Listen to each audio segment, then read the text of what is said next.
Go to our left, go down to the back parlor along the railing. Just don't make a right turn and go into the dining room.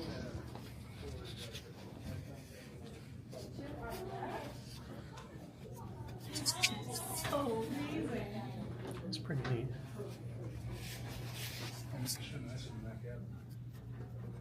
Yeah, he came a long way.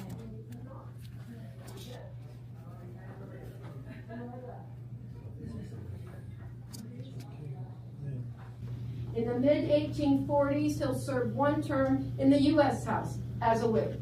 But by the 1850s, the Whig Party dissolves. So to fill that void, since we've been historically a two-party system, we have the Republican Party now being born. And many of your Whigs become Republicans, as of course will Abraham Lincoln. So in 1855 and then 1858, he will run for a seat in the U.S. Senate in the state of Illinois. He loses both those elections. 58 will be the famous Lincoln-Douglas race. But we need that footnote because from the time of the Constitution until the 17th Amendment, your U.S. senators were elected in your state legislatures, not in popular vote. So we can talk about Douglas beating Lincoln. Yes, of course he did, but when it happened in the state legislature.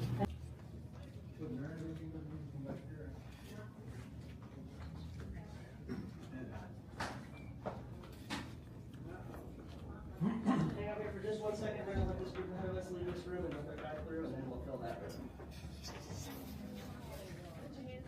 All right, can you guys hear my group? Don't head in there just quite yet. Not yet. Thank you. All right, now you guys can fill that room to the back for me.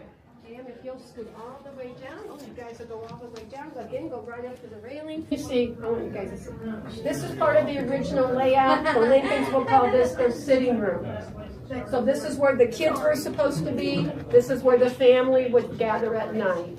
So at 6th floor, it's like, where would Mr. Lincoln sit? We do believe there was a sofa on this wall, but we also know he would lie down on the floor.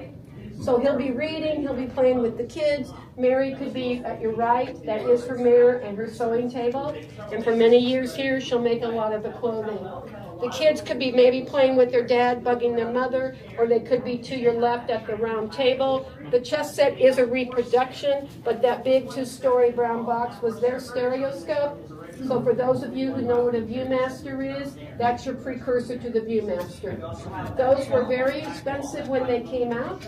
This gives us insight into family finances. In other words, we're doing pretty well at this point.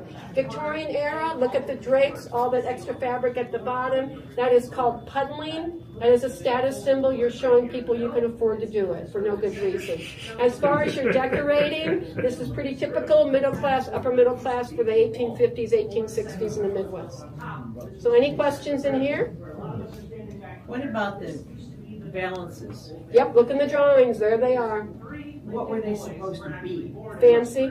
Brass or something? I'm sorry, just some kind of gilded metal? Yeah. Okay. Do you like them? They're hideous, actually. I think so too. That's kind of why I was answering like that. It's like, oh my God, no, tell me you like those. So this is only our first stop. We've got a lot more of the home to see. I'm going to say this way through the dining room. You'll see the And we'll hang it right.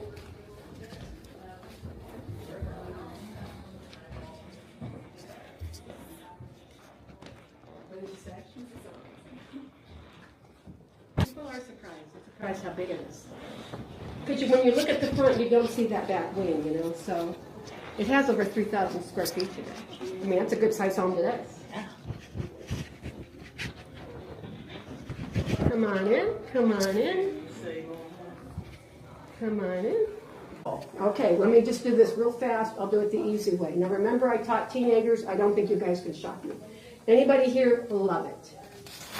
I love everything. I think anything is what I'm looking for. Thank you. Okay, now again, honesty. Anybody hate it? Okay, I appreciate that. Well, you know, downstairs I told you they think they're very, very close to what it was. This is what they had up here. And you're going to say, well, how do you know that? When the state of Illinois had the property, they were taking layers of things tenants had put on this wall when they were peeling back, and we still have it, a piece of the original. They did their research, and they found it came in a couple of other color choices, and this is the one Mary selected.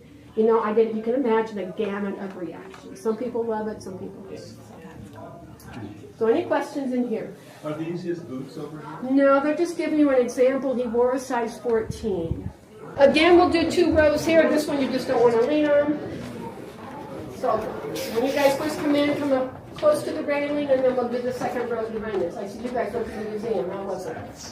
Cool, it's okay. Come on in. But after seeing her dresses, it seemed that she would have picked this wallpaper.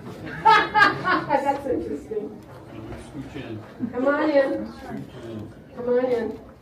I have to be quick because I'm right behind you. Come on in.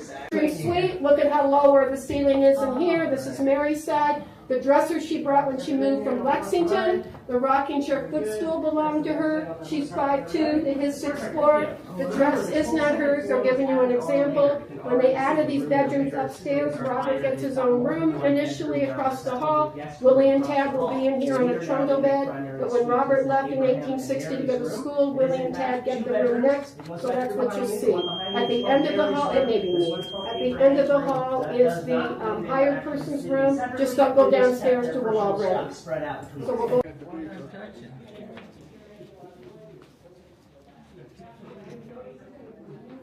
Did she say to go downstairs? Oh